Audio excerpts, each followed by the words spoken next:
வணக்கம், welcome back to மிர்ச்சிபேட் சமையல். இன்றைக்கி நம்ம பார்க்க போகிறது ராஜஸ்தானி ஸ்டைலில் மசாலா சப்பாத்தி. இந்த சப்பாத்திக்கு குருமா தேவையில்லை, தயிர் மட்டுமே போதும். அது மட்டும் இல்லாமல் குழந்தைகளுக்கு ஈவினிங் ஸ்நாக்ஸாக கூட கொடுக்கலாம். பேச்சுலர்ஸ், பிகைனர்ஸ், ஒர்க்கிங் விமன்ஸ் யாராக இருந்தாலும் சரி, குருமா வைக்க நேரம் பத்தலையா இந்த மசாலா சப்பாத்தியை ட்ரை பண்ணுங்கள், சட்டுன்னு செஞ்சிடலாம்.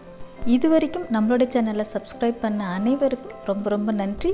இப்போ வாங்க இந்த மசாலா சப்பாத்தி எப்படி செய்யலாங்கிறத பார்க்கலாம்.